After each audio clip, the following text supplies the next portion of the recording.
I don't think there will ever be a serial killer named Kyle, because I feel like every Kyle is usually high on something, and they're just way too chilled out to like even pick up a knife or like. I have to listen to radio. I want to hear something interesting, some music, or talking about something interesting. I don't want to hear anything more about O.J. Simpson. I don't give a crap about this guy. I hate him. Well, how many times have you blown up computers? This is not what we're talking about right now. And now he's like, every time I come, it's just a little sad. It's like a little more sad than it used to be. Do you think life would be easier if you were a narcissist? No. Because being a narcissist will ruin the relationships in your life. That's true. But what if you're a narcissist, you don't care about the relationships, right? You just care about... In a way you do, though, because you need people in your life to like worship you. And if there's nobody, if everyone rejects you and denounces you, yeah, that kills your ego. That kills your lifeblood. But part of being a narcissist is like, just instead of working to be okay with yourself and working to have healthy relationships, right? You just work to like make people think you're awesome, and even if they're faking it, you are willing to accept it even if it's fake. Like you'll take counterfeit currency in the form of social credit. But I don't know. I feel like a lot of narcissists, like most people know that they are faking it. I feel like there's like deep down, you kind of know that you're a fraud. You know what I mean? Like, well, that's got to be a shitty catch-22. I don't think actual pure narcissists live happy lives. I think they're never satisfied. I think even if they were somehow, let's say hypothetically, able to maintain the relationships, they would never really fully feel complete, because a narcissist always craves more validation, more, reassurance. It's an impossible. It's like a beauty standard, in a sense, that can never be complete. Yeah, I guess I'm glad I'm not a narcissist. Yeah. So do you know the origin of the word narcissist? No, but I would love to know. So from my memory banks, which are, as we know, sketchy, there was I want to say Greek myth. Greek, Rome, they're known for their myths. Anyway, there was a fella named Narcissus. Who got trapped looking in a pond at his own reflection. And he was so absorbed by his own beauty that he was just trapped. And I don't know, like he died of starvation or whatever. Or, you know how myths never end well. Like, Zeus has all these children. Like he just raped everything. Right. And made a bunch of babies. Like Zeus didn't have consensual relationships. That's the funny thing about Greek gods, is that they're all flawed. Like they're all just us. And yet we're like they're the best. They're like Greek gods are celebrities.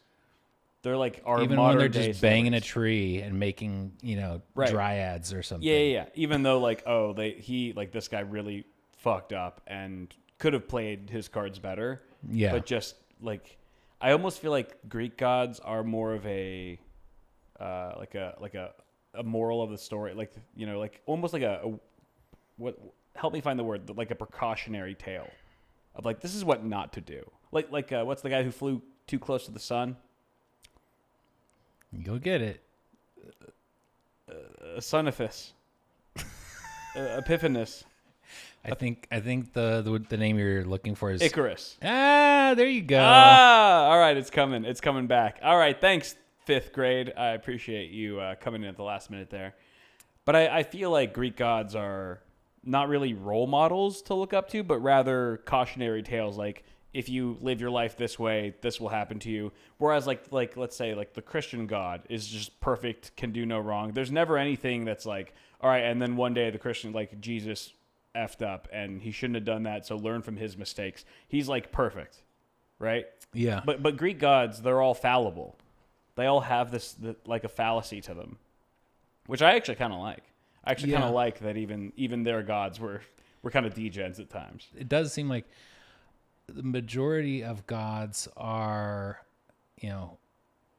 of deities are not perfect. Right. Yeah. There are a few that are,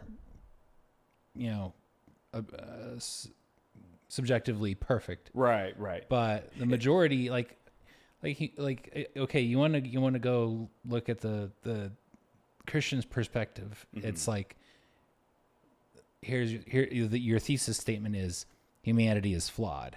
Right. And then, okay, so if we're flawed, then there has to be a solution for being flawed, and that solution is something which is perfect. Right.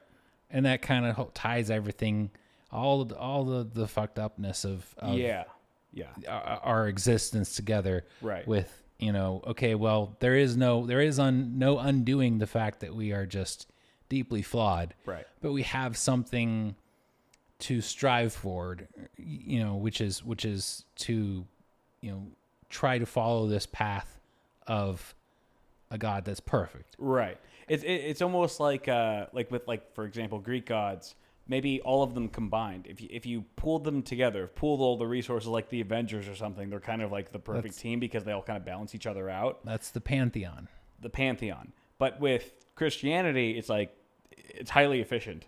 It's like we only need one. We only need like our one. It's our cake. We have a Caitlin. It's 3 in 1.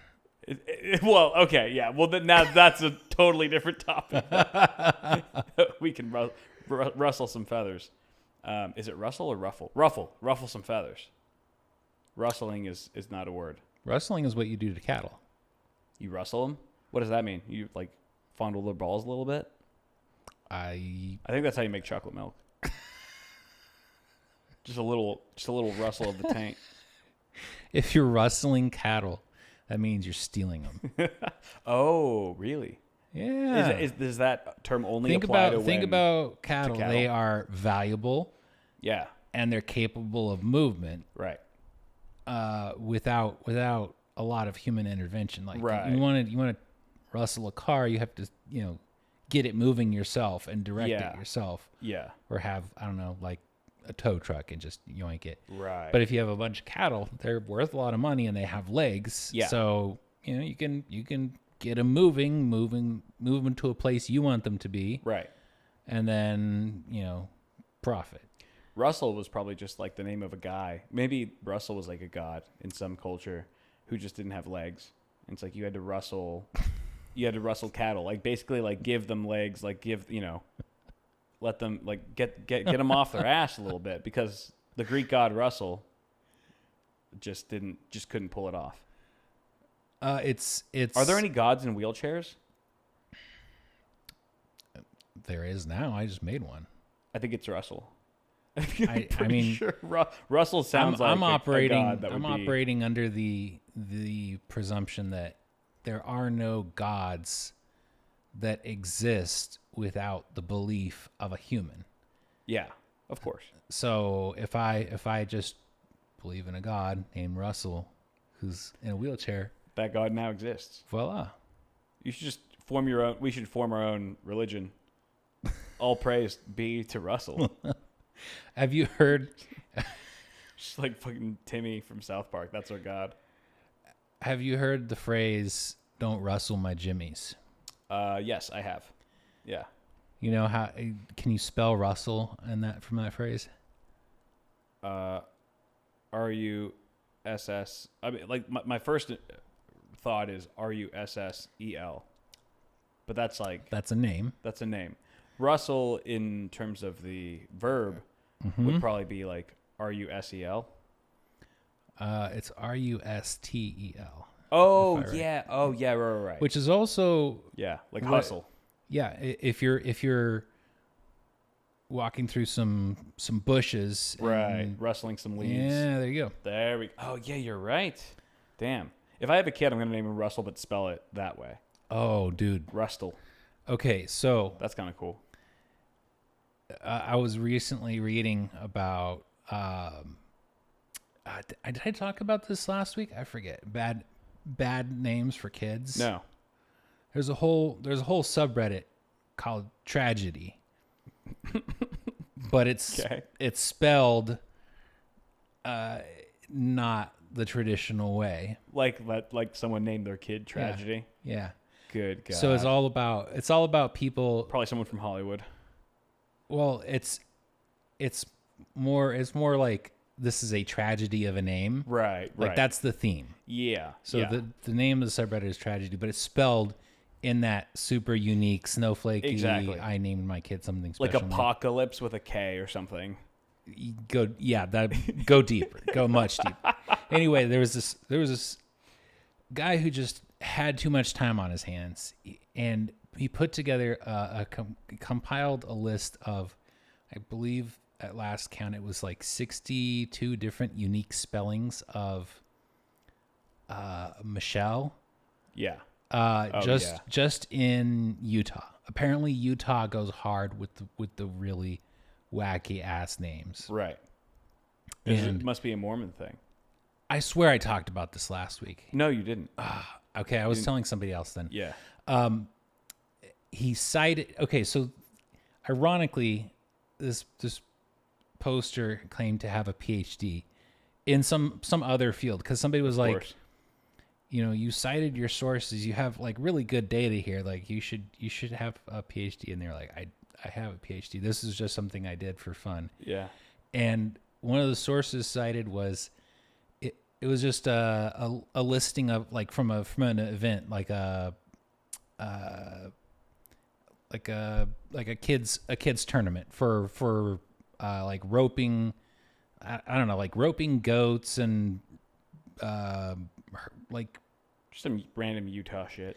Yeah, like cowboy kid kind of stuff, right? And there were some killer names that were just like, the one that stood out to me the most was Ray Gun Steel. Jeez Louise. Like spelled out Ray Gun. Raygun. But I would assume one word. I would assume they pronounce it Reagan. Oh, interesting. But it's Raygun. Oh God, that sounds so bad. And their last name is just Steel. With maybe an Eyin at the end. Yeah, right. But that one just Reagan. It just stood out to me as like, man, it's a little try hard. Yeah, so anyway, long story short, there are some wacky ass names out there. Like yours would be like Eean, like Eyin, right? In that world, if it would be like Aaron. Aaron. Yeah.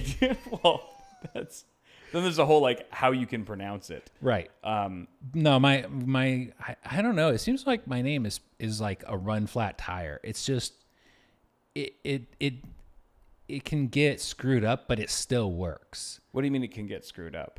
Like I had a boss who would pronounce it. What? People had a hard time pronouncing your name? Well, sometimes people will call me Eyin. No. Yeah, Eyin is such a common name. But there are different pronunciations for it, and Eyin is apparently an actually legitimate and not uncommon one. No. I've never heard of that. That sounds like maybe like a foreign person might be an Eyin. Ion would be like I've heard Ion before. Yeah, but that's like ION maybe. Yeah. I don't know. Eyin just seems so common to me. I don't know. Well, I think that person. Thanks for bursting my I'm special bubble. No, you're definitely that guy. That guy was special. Whoever pronounced it Ion. Many people. That's wild. I can't. It was so funny. He consistently mispronounced my name in this. He had known somebody whose name was pronounced that way. Yeah. And it was like, Eyin, or I don't remember. It was just. It was so funny, and I just didn't correct him, and it was like, I think he did that for about like 6 months. Right. And I was just like, did you not whatever. correct him because you were kind of more like timid, or you just kind of enjoyed? You were more entertained by it. I was a little bit entertained. It's kind of fun. Other people like thought it was funny. It's kind of a game. Like, how long can we keep this going? Yeah. and honestly, I will respond to most mispronunciations of my name and not offer a correction or like It's like whatever you can. That's so crazy. That's why I say it's like a run flat tire. You know, it's just like it gets the job done. Plus, it doesn't really matter anymore. But you know, remember arcade games like when you had a high score, you get three letters. 3 letters, yeah. I always thought, man, like I would be so happy if I could just put my full name there instead of people having to put their initials. Yeah. Never got any high scores. Ah, damn. Damn. Yeah, I never got to spend a lot of time in arcades, so I never got good. That would have been cool. I mean, there's a million ways that you could spell Kyle. Like if you were really being creative and dumb with it, you could be like CHYAL. It's like it's like terrible. Somewhere between creative and dumb. Yeah. There is a spectrum. Right. Yeah. It is a spectrum. Yeah. And at the same time, it's almost like a full circle. Yeah. Like somehow you can land any possible combination of both. Right. Up to the point where it's 100% creative and 100% dumb. Yeah. I mean, I think it's people just really trying to be original, but not really landing it. Like it's almost like a shortcut to being original. Like if you were to name your kid Mike, but you spelled it MYCH. Like that is completely like I guarantee you there are Mikes 100% with that name. And it goes to show that just because something's unique doesn't make it good. So what would you tell people who have named their kid Unique? Like literally, like this is my son Unique. Mm-hmm. That's kind of a cool name. See, that's where you're approaching high saturation of both creative and dumb. What if it was like YUNIK, Unique? Yeah, I think that's both creative and dumb. I think for the right, yeah, but it's also like I don't know. I feel like certain people / families can pull it off more than others. Where okay, like, what about you know what I mean? What about families that have kids that are like Braden, Jaden, and Taden, and Gaden? I don't know. Like Gaden. Like they all have that like some format. Everyone in their family is like there's a consistency with their names. That is I think that's pretty hokey. It's very contrived. Yeah. It's and it's also like, why would you do that to yourself as a parent? Because I feel like that's just going to create a lot of confusion. You know, like unnecessary confusion. I don't know. It makes me think about like what is in a name. Like in that it's something that is it's not a physical thing. Right. It's a verbal thing, but it's also got a mental attachment, and it's part of what defines you. Sure. But it's not something that you come up with yourself. Exactly. I think it's a really interesting cultural thing, because it like naming systems differ in different societies. Look up how Russian names work, for example. Is there like a formula to them? There is like a very confusing, I never fully got the hang of it, like logical system for formulating somebody's name. My son's name is AK-47. But I don't know. I just think I think I got lucky. I like my name. You have a nice name. It's short and sweet. And it's not like weird. It's normal, but there's like just the right amount of originality to it. It's not like a Joe or something. It's a little bit more unique than that. I could rock a Joe, but I wouldn't be happy about it. Yeah. Joe, like there's like weird connotations with. There's no weird connotations with Eyin. Do you know what I mean? There's nothing memeable about your name. One thing that I actually do appreciate about my name is that there's a no, I'm not gonna dox myself. I was gonna say there's somebody who's got my full first and last name, who's somewhat famous, and therefore, like, Really? yeah. But I'm not gonna actor or. Okay. We'll keep it on the down low. Yeah, Yeah, I like that. If you Google my name, you get a bunch of that person instead of me. Adds a bit more to your own privacy. Mm-hmm. I feel like my name has been associated over the years with like a Chad or like a Brad. You know what I mean? Like Kyle is a very like white bro name. It's one of the top bro names. I feel like Kyle is the name of you give a person when you're like, my child, as an adult, will always be down to party. But see, it's interesting because in the 80s, when I was born, it wasn't really. But it's sort of been appropriated. It's become that over time. You know what name I thought was really cool for a while was Jason. You thought that was a cool name? I was like, yeah. Why? And I don't know. I don't know. I just like, I thought that was a super cool name. And then Zach. I had like a neighbor whose name was Zach, and I was like, oh damn, Zach is a really cool name. Any name with like a sounds Z? like a ray gun. Any name sounds with like ray gun noise. Ray gun's insane. Sounds like Zap. No, Zach is cool because it's like short and sweet. Mm-hmm. But it's like ray gun is like, if you're pronouncing it Reagan, it's crazy to spell it that way. It's insane. It sounds way too try hard. It sounds like I want my kid to stand out. Like Reagan itself is just a mid name. There's nothing special about it. Yeah. But then to like, oh, like I'm going to spell like that.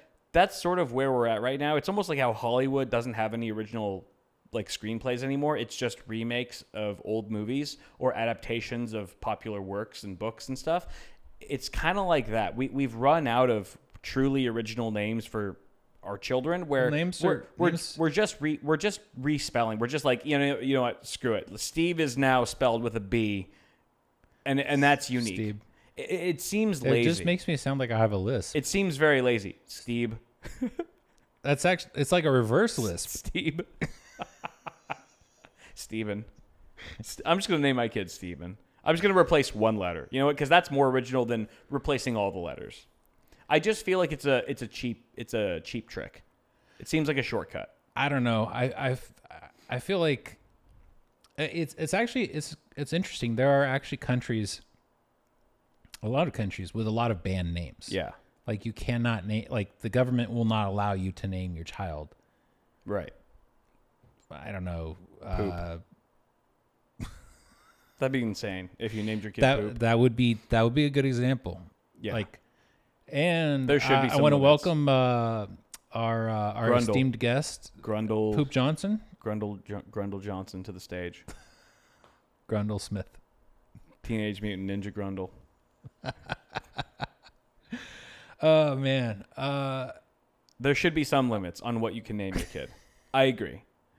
But also, just because you spell a basic name a different way, it doesn't make it cool.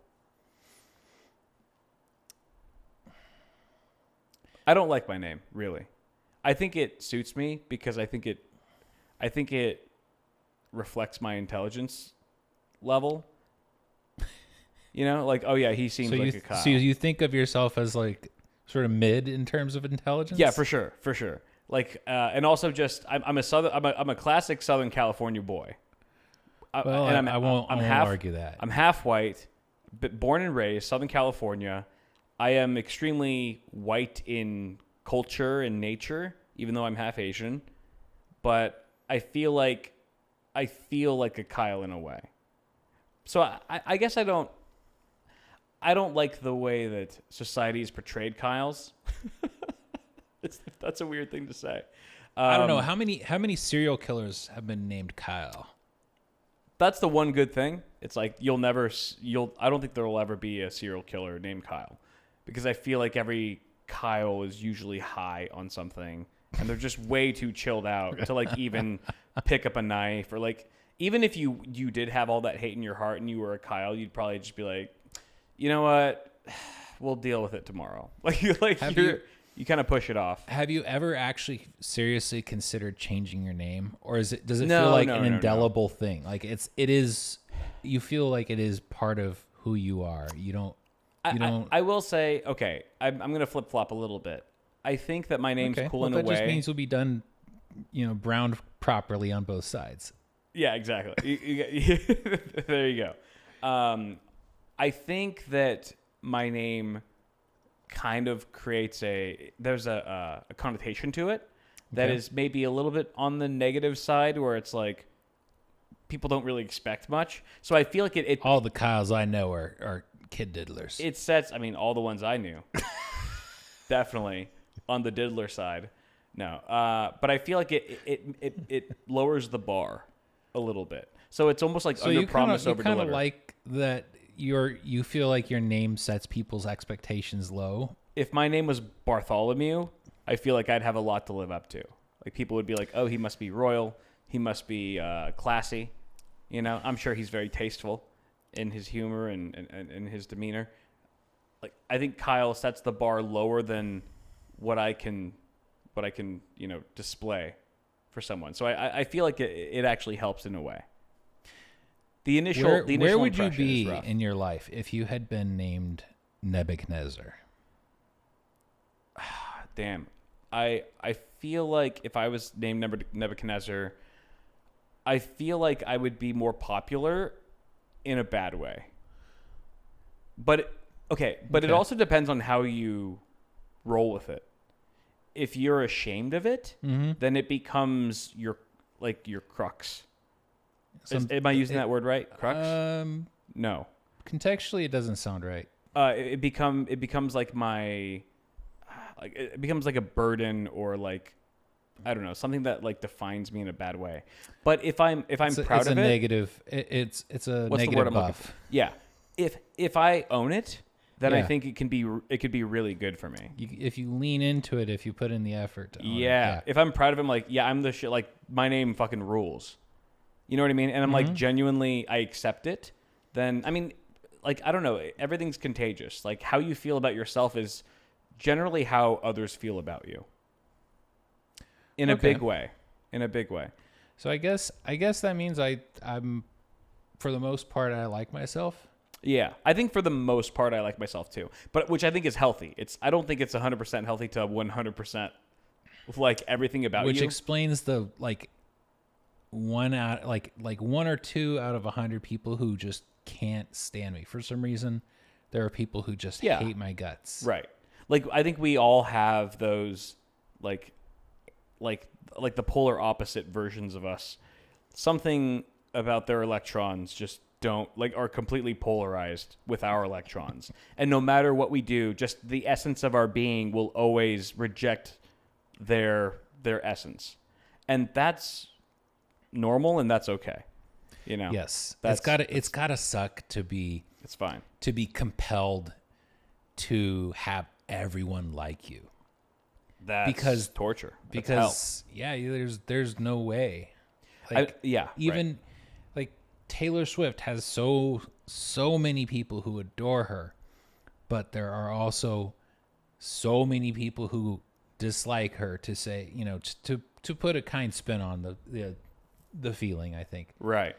And I don't really care much either way. Yeah. But there's something about, when you reach a large enough scale of I guess celebrity, there are people who will just hate you for whatever. There's no apparent logical reason. They just, I don't know. I remember being pissed off at O.J. Simpson. I was just like, I don't know who this guy is, but I don't like him because back in the day, I did not watch TV. I listened to the radio.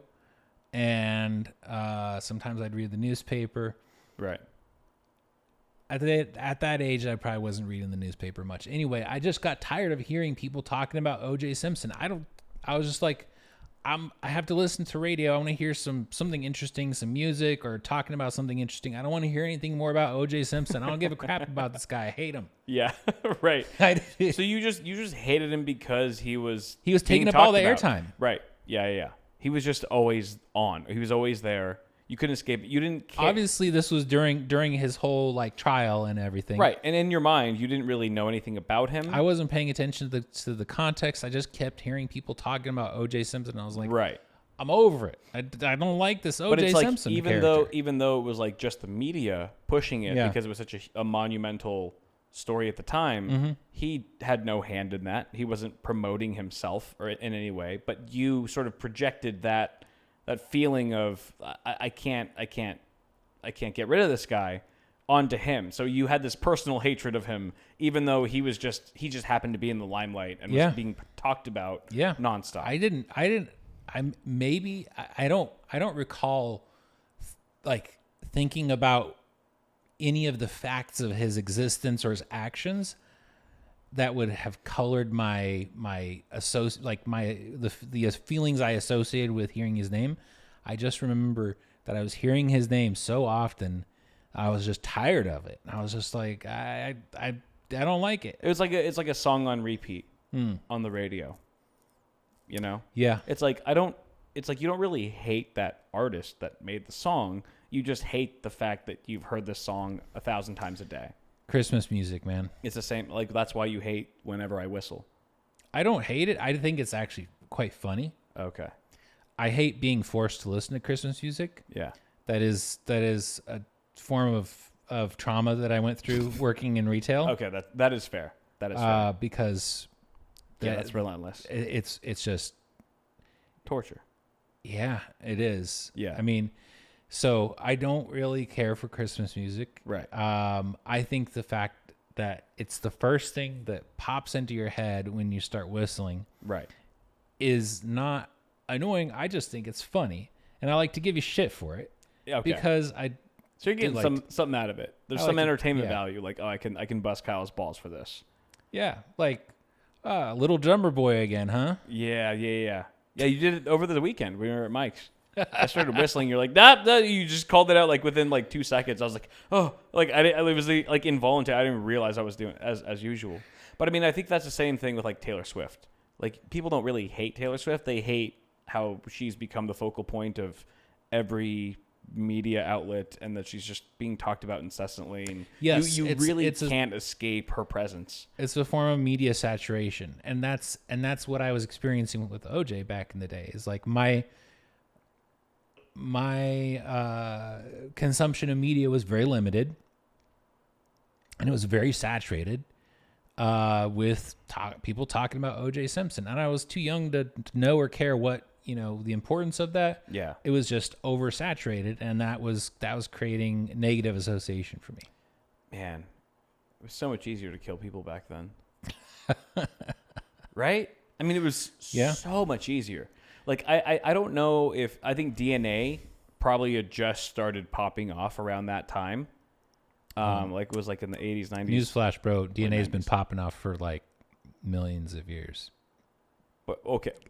Just our ability to... shut the fuck up, dude. Shut the fuck up. I don't want to hear it. Stop being a smart ass right now. I'm just saying, I think at that point, DNA was already...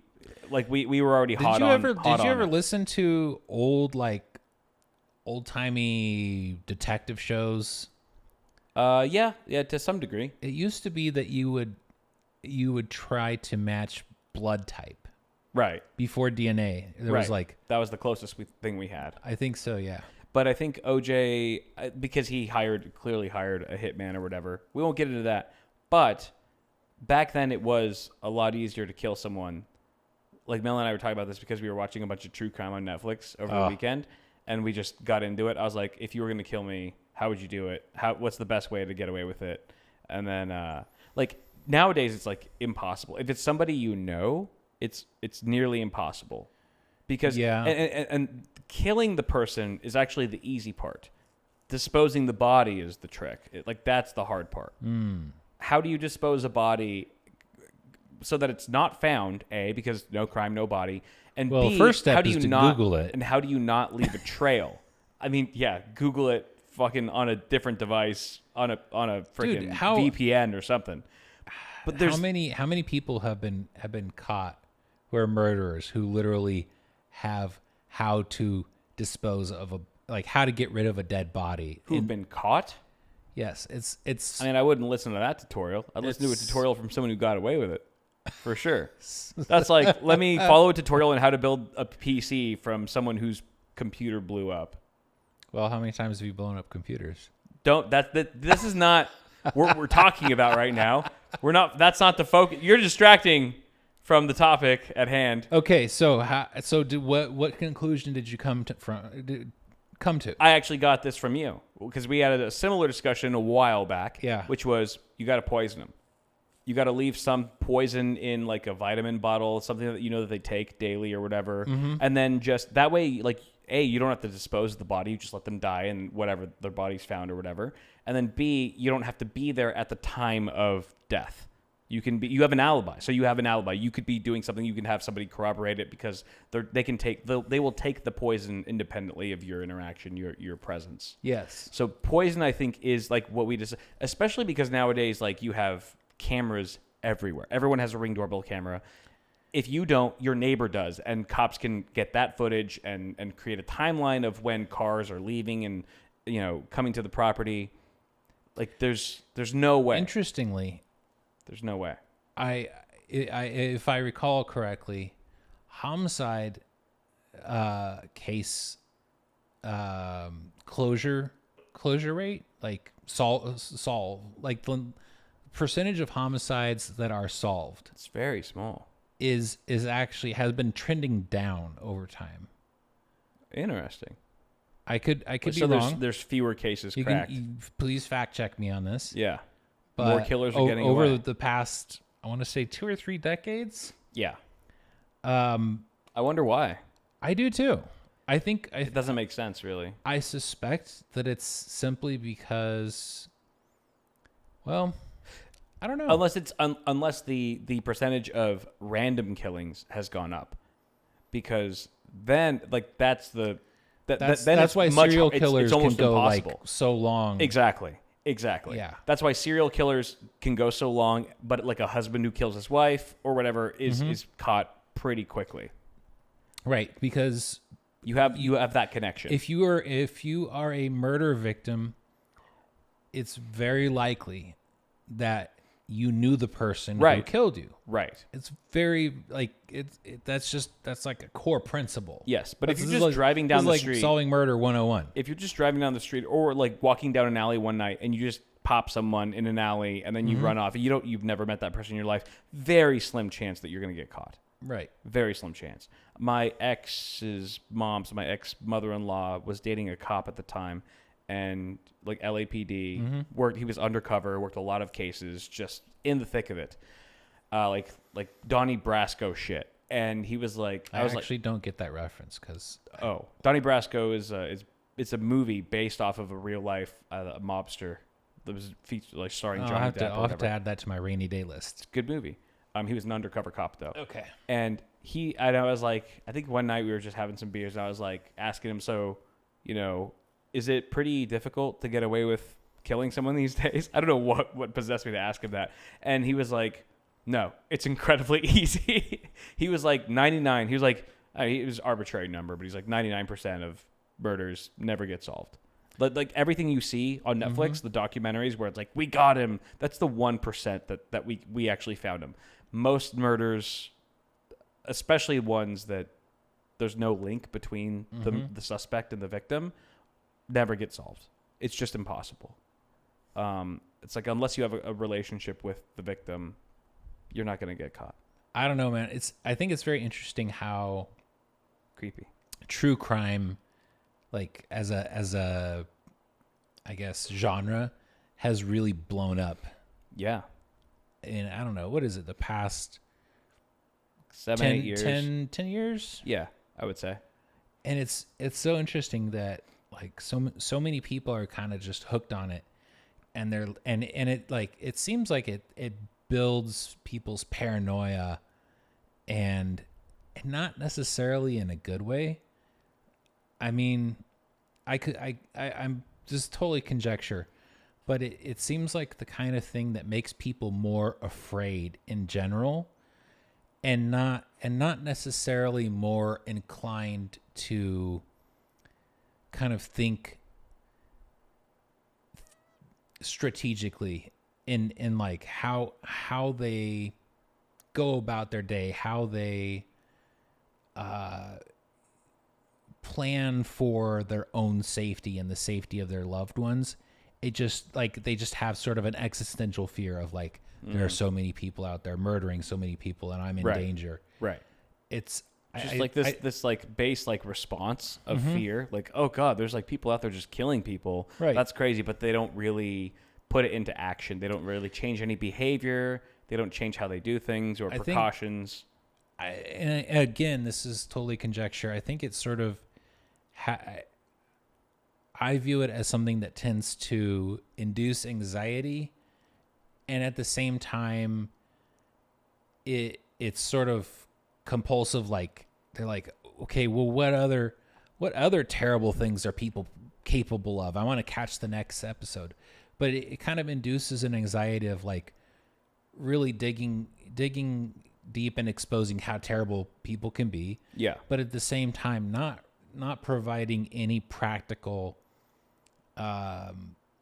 stimulus to go, hey, let me think about how I can live my life in a way that makes me less of a target, that makes me less vulnerable, that makes me more likely to succeed in a life or death situation because I've thought some things through, right, and made some plans. I think that'd be a good show, like how to not get killed. Well, I'm pretty sure there are a few. It's probably a few, but not nearly as popular as like the numerous. Read about people who got killed violently and horribly. Exactly, but that gets views. That really does.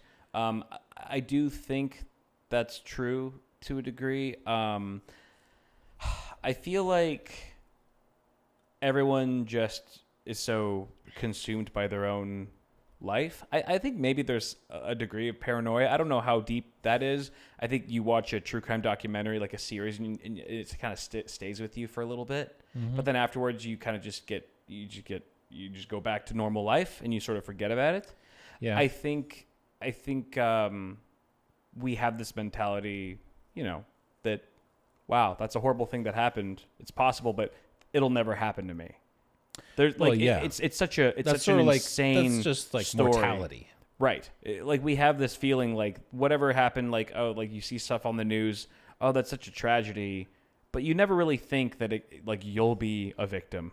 You know what I mean? It's a statistical improbability. It is, but it is. I think you're right. It's still good to be alert and prepared and cautious and take precautions when you can, when it's in your control, and to be like, I don't know, like stay frosty, Well, it's not. It doesn't have to be complicated. It could be as simple as, building good habits of like locking your door, right? Like looking, like if it's late at night and you're walking to your car, and I don't really do this much because I'm a guy and I'm kind of big, and I also just don't pay attention that much, but I could build the habit of like, I'm going to my car. I'm going to not walk directly towards it immediately. I'm going to walk in that general direction. I'm going to look around. I'm going to see what's going on. If there are other people in the area, what they're up to, if they're paying attention to me.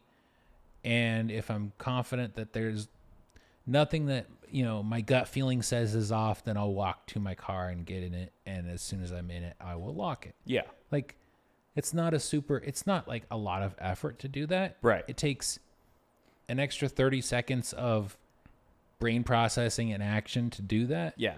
But that could be, and has been, the difference between life or death for people who actually 100%. were in the circumstances where their life was in danger. Right. They took a little bit of extra time to pay attention, look around, and trust their gut and go, something is not right. Right. And or something bad could happen here. Mm-hmm. Let me just make sure that if something does happen, that I'm bracing myself for it. I saw a video of a girl who was, I don't know if she knew for sure that somebody was following her, but there was a guy following her home.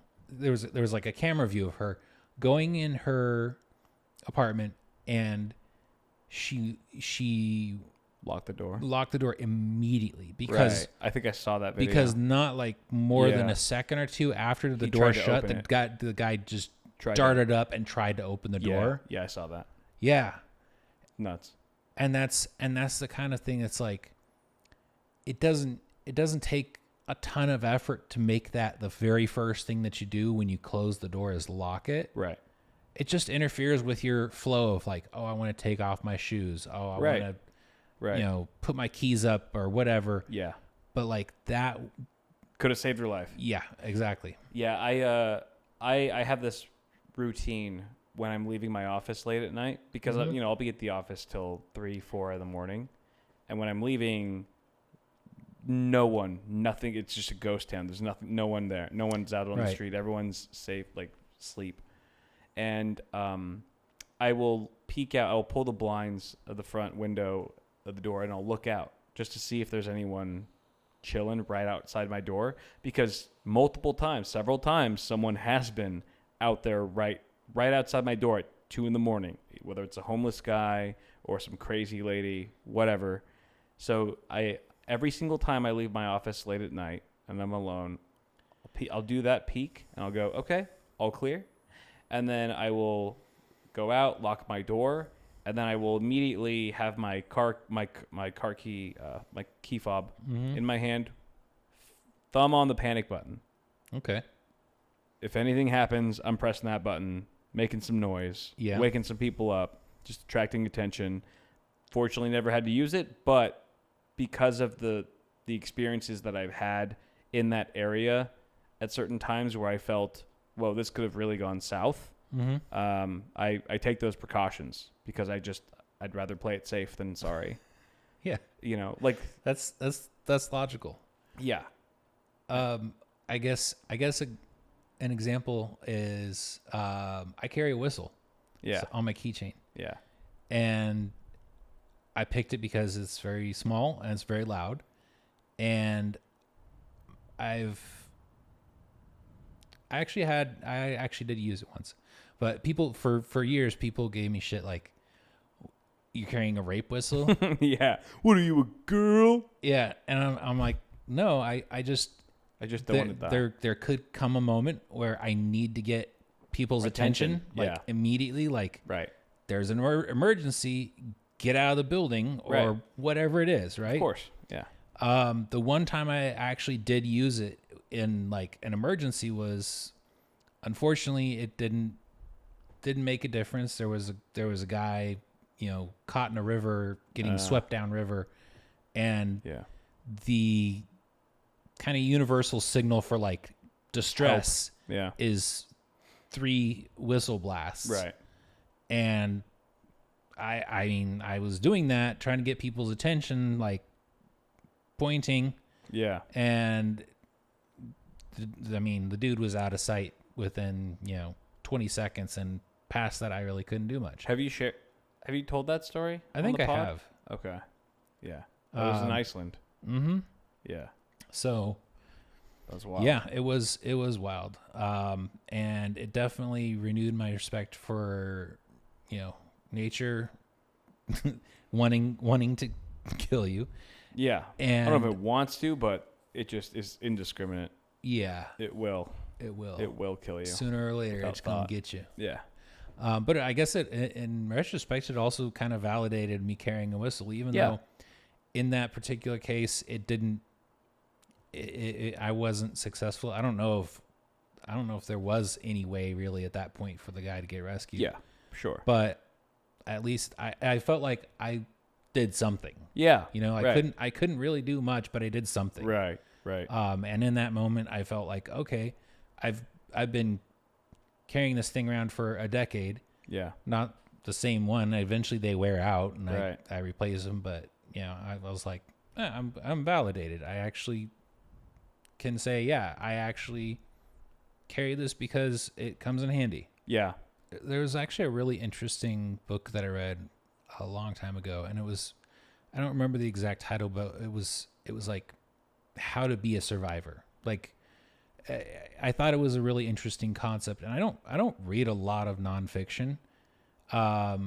It stood out to me simply because the concept of it was the author had, compiled a lot of data on like plane crashes, for example, or various disasters, situations where there was a pretty high quality data set of these are the people who were in the situation. This group were survivors. Now let's look at the survivors. Let's break down the things across many, many different incidents. Right. What are some of the traits that survivors have in common? Yeah. And I found it to be a really interesting read, and it was definitely food for thought. And I think looking back, it did have some influence on the way that I kind of look at the world. Yeah. One thing that I thought was really interesting was that, especially when it comes to surviving, like solo, being stranded somewhere. Stranded, like you fell off you're on a life raft, or you got stranded on an island, or whatever that situation is. One of the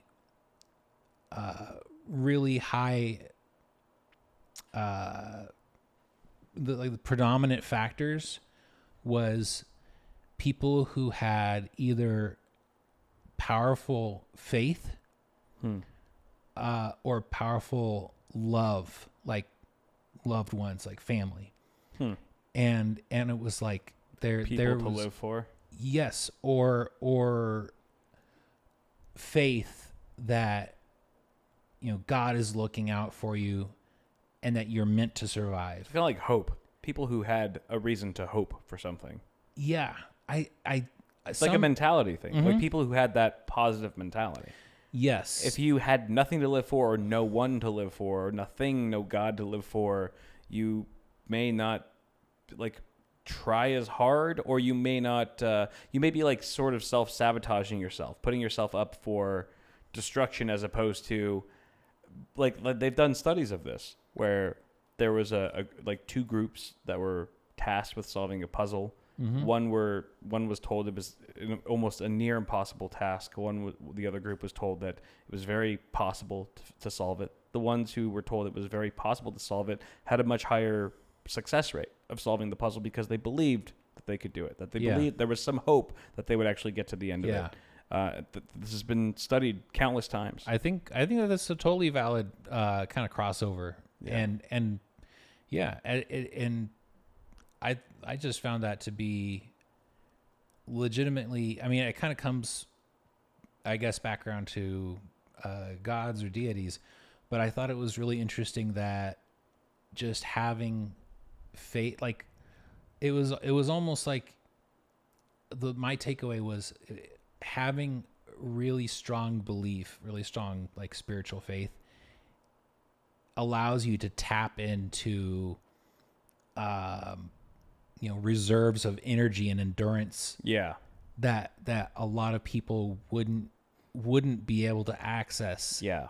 In a crisis. 100%. I found that to be really fascinating. Definitely. Like when you feel like you have God, the power of God in you, mm-hmm. Pushing you, propelling you, perception is reality, right? True. It's like I feel like I have this divine intervention on my side. I feel like I've prayed, and if God wants me to survive, I will. It's God's will. And knowing that you have this deity fighting for you, I think propels you to, I don't know, it just gives you that extra oomph that you might need that gives you that extra layer of survival that someone who is completely hopeless may not even try to reach for that. You know what I mean? Right. You're not going to reach as high mm-hmm. if you don't believe that there's some divine power helping you do it. Yeah. Right? If you feel completely hopeless on your own, you're not going to even try to reach as high because it's so bleak and dismal. What's the point? It's sometimes that 2% of extra confidence is the difference between life and death. True. So same with having a family to get back to. Yeah, right. That was another huge factor in people pushing through extremely difficult, challenging conditions to make it. That's a cool thing about humans, is that sometimes we're more inclined to do greater things on behalf of others more so than ourselves. Yeah. Like if it was just about us, if it was just a selfish, mission, we wouldn't we wouldn't try as hard. But if there's loved ones on the table, somehow that is a motivating factor that gives us a higher chance of success. For a lot of people, I can't say that it's universal, but I think there is a fundamental change in perspective that tends to happen when you have a kid. Yeah. And I think I don't know. I think that would be a pretty cool thing to have in my life. I think it would be inconvenient, but at the same time, yeah. I can only, it's a beautiful inconvenience. I can't help but believe in the truth of what my dad told me, which was that having kids was the most fulfilling thing in his life, period. Right. And I look at all the hard work and sacrifice that he made to, support his kids, to try to raise them and in my case, keep me from killing myself in stupid accidents. Yeah. And go, that was an enormous investment of time and energy and everything. Right. And yet, out of all the things in his life, that was the most fulfilling. I'm like, man, that kind of makes me want to have kids. Like, I mean, isn't that kind of what we're here for? Ultimately, yes. Ultimately, yes. Like we're even if you have the most pessimistic view of humans, which I sometimes do, that we are just a growth. We're just a tumor. We're a bacteria on the earth. You're going Agent Smith on us? The point of a bacteria is to grow. Yes. So you can't do that without creating offspring and multiplying. Mm-hmm. So even if you have the bleakest perception of our reality, you still should want to have kids, because that's like do the shitty degen thing and have kids, because keep terrorizing the earth and keep plaguing the society with more versions of yourself.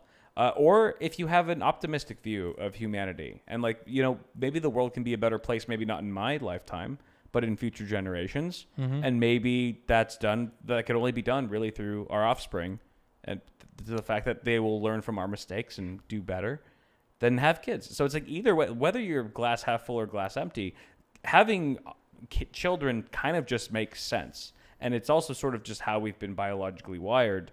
Well, yeah, I mean, like, we got the parts, we got the equipment. For most men, it's the desire to make babies is there. It's just hiding behind the layer of horniness.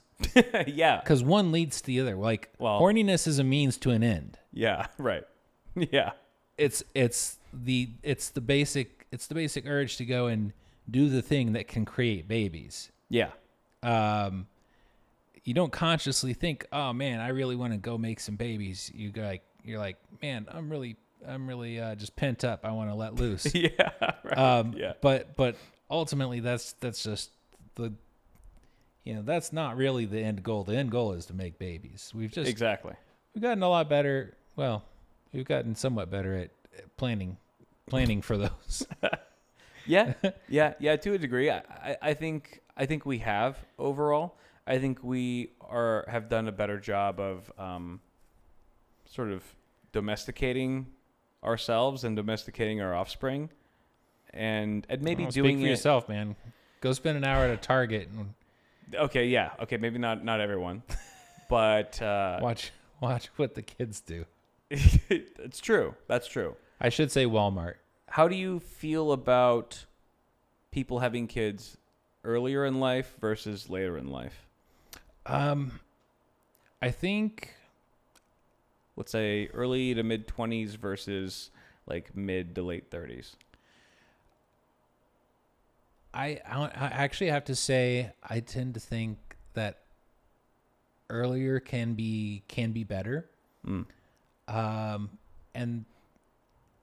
I think there are very, very valid arguments for either, but I would say earlier can be better simply because you have the energy and like you have the energy of youth to deal with the demands of parenthood.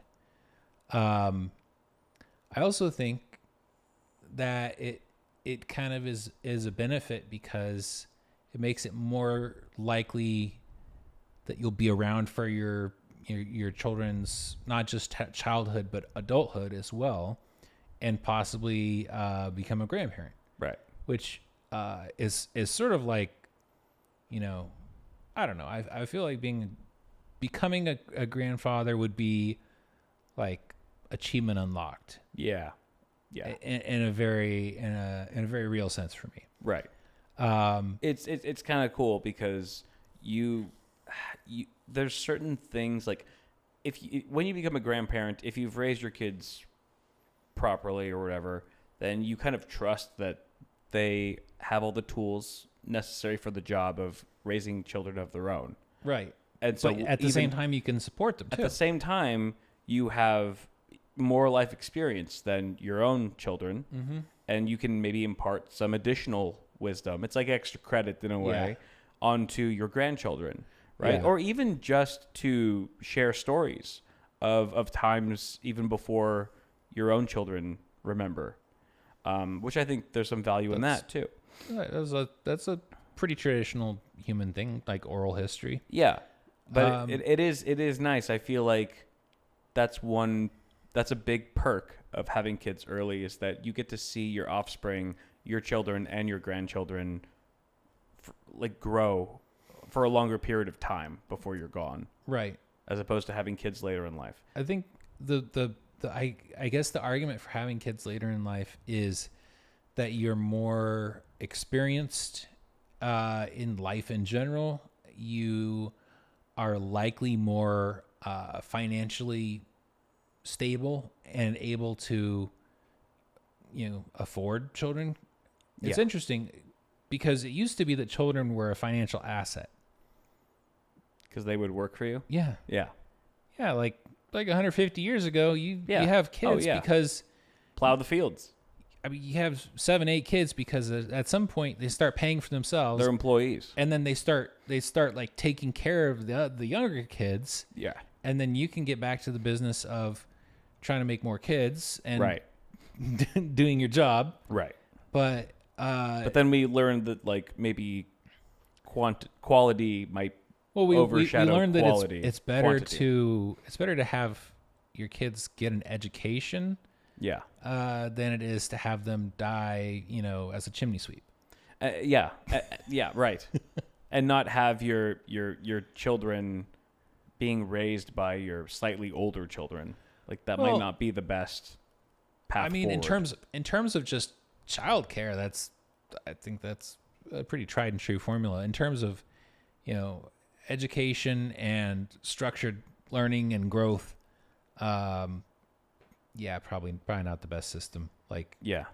Hey, Jason over there ate some cow shit, and now he doesn't feel good. I'm gonna make sure everybody here's don't eat the cow shit. Right. Yeah. There's some lessons that I don't know. I think having kids is a way to make additional meaning of your life. Well, yeah, literally, you don't have kids. Guess what? You are disappointing thousands of generations of ancestors. But I think on top of, sure, there's that to consider. And also disappointing a mom who really wants grandchildren. Oh my God. That's a whole other thing. Yeah. But that is a whole. I mean, I think at some point you reach a point in your life where you've kind of peaked in a way. Like you've done all the things you can do as a person. Mm-hmm. And at that point, I feel like meaning becomes a bit more like, okay, well, what else can I offer? What else can I bring to this world? Mm-hmm. I think the best thing you could bring at that point is a child who you raise to not be a shithead, be better than you were. That's it, man. Like, even if it's 1% better, it's still like, let's say, like, who knows how long the human race will last? But if we last like another 5,000 years or whatever, even 1%, 0.001% of progress is going to eventually compound interest, man. Compound interest. It's going to lead to something better for humanity. That is absolutely my mandate. Is if I'm going to have kids, single, multiple, whatever. Like even outside of that, I've always, I don't know about always, but at some point I arrived at a philosophy of I want to leave this world a little bit better than I found it. Yeah. To put it very succinctly. And I think one of the most effective ways to do that is to have a kid or kids who have that same kind of mentality, have the opportunities to affect change in a positive way in a larger scale than I did, and have the motivation and the inclination to do so. And basically just put more people into the world that want good things for themselves and everyone else, and not just good things for themselves. Right. Put more altruistic, optimistic, helpful, caring people into the world. Yeah. Because it's pretty clear that there are a lot of people who are being created and raised to not value those things. Right. And at the very least, you can try to offset that. Sure. At best, you can try to hopefully overcome that and push things the other direction in a positive way. Yeah. Which means that you would have to believe that you're better than average. You're better than the average, right? Or that you can have kids that have that potential. But I think that also stems from your confidence within yourself, because I feel like it's more nurture versus nature.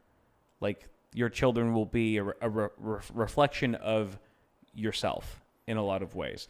And like if I felt like I wasn't going to be a good parent, then me deciding to have a child would technically be potentially a negative for the world, because I'd be bringing in someone who is less than average.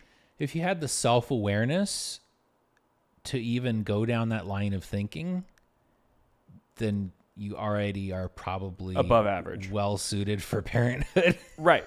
Yeah, that's true. That's true. Unless you're the kind of person who simply goes, look, I have bad genes. Like, I just got dealt a shitty hand. I have all these recessive genes for blindness and heart disease and diabetes and whatever that are on both sides of my family.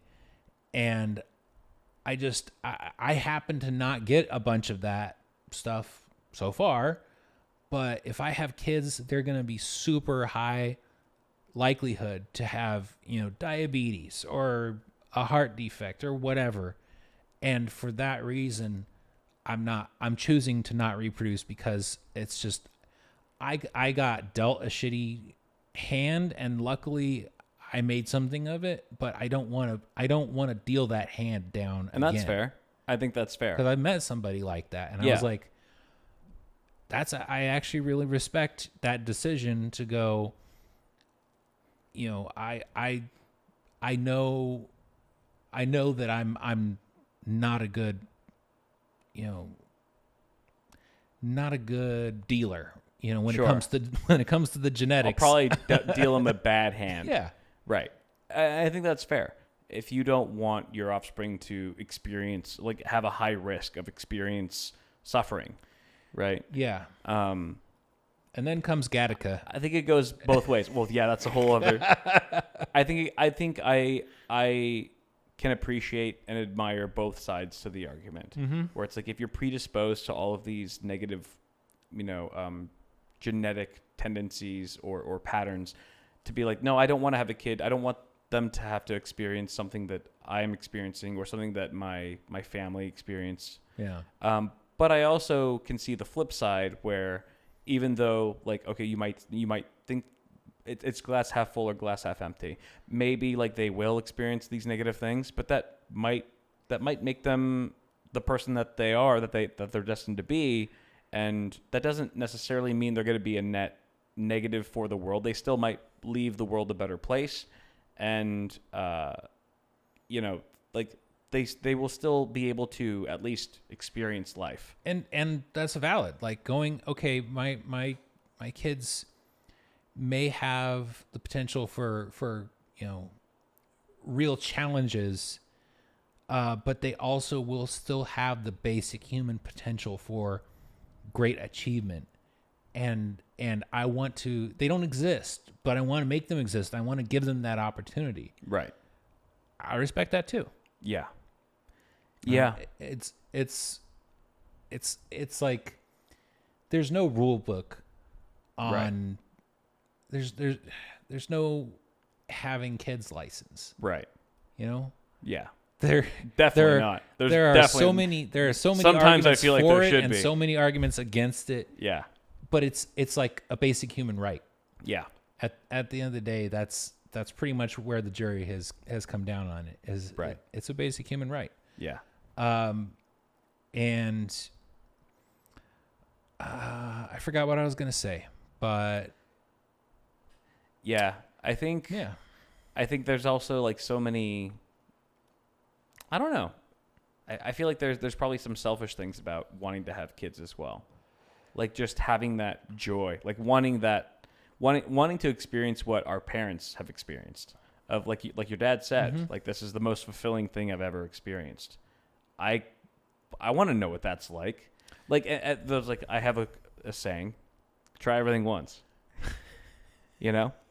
Try everything at least once. We're here on this earth to experience everything, to experience it all. And I feel like having kids is such a fundamental part of being human and I don't fault anyone for deciding, no, that's not for me.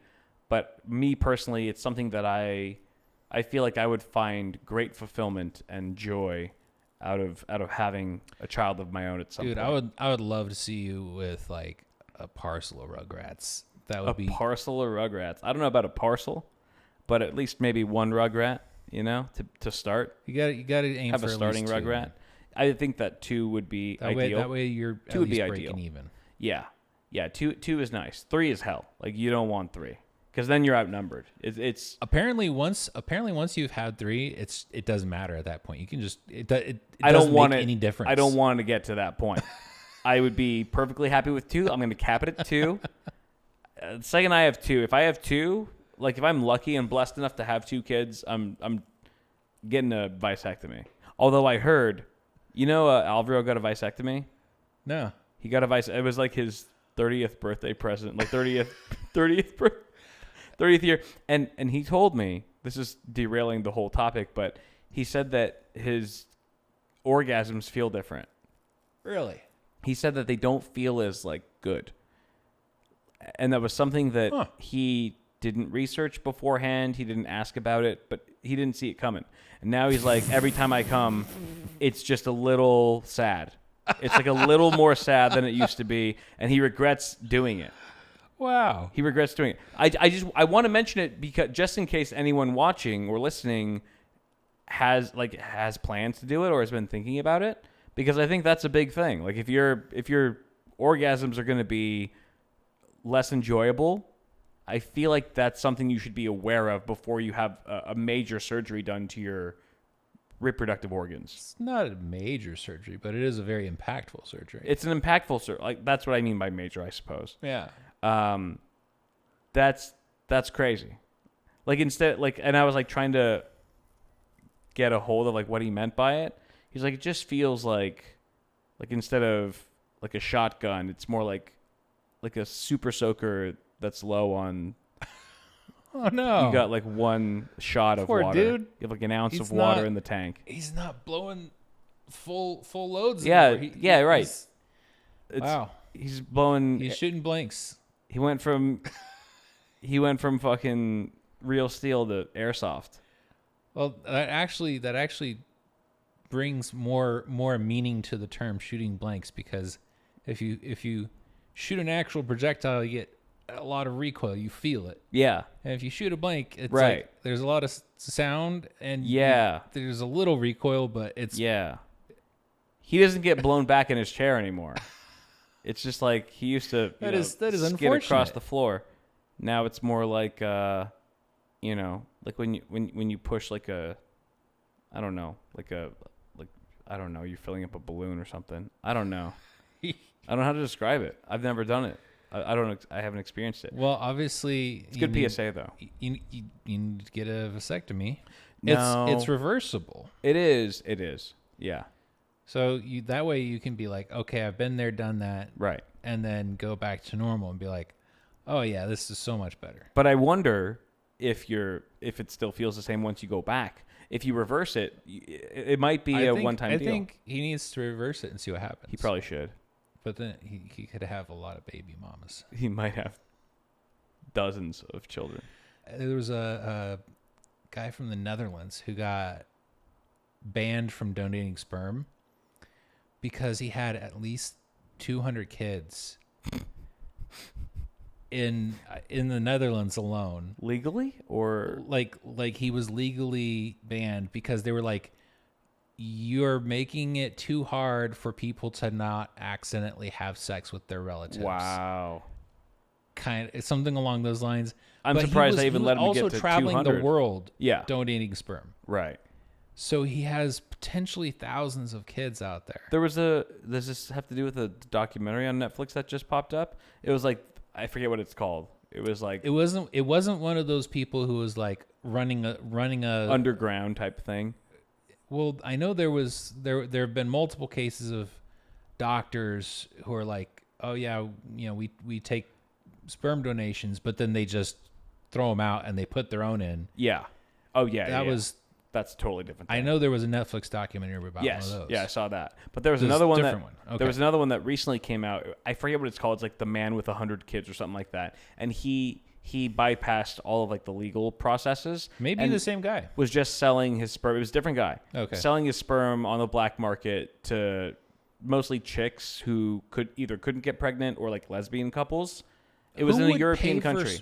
It was in a European. It was a European country, and but it was like a kink for him. He got off on impregnating. Like he basically just would give his sperm in a cup to these chicks, and they would take it home and like freeze it or whatever, and they would like turkey baste it. They would turkey baste it. Wow. I mean, pretty badass. If it didn't come with potential major financial liabilities, I would be like, yeah, you want to carry my genes and I don't have to do any work? Yeah, I'll make a bunch of kids.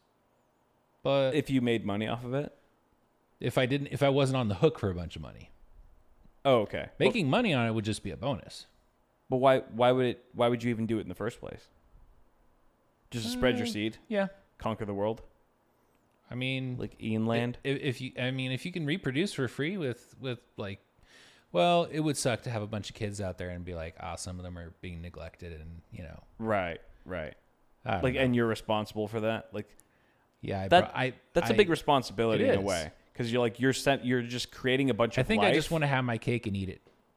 Yeah. Right. And have your cake and breed it.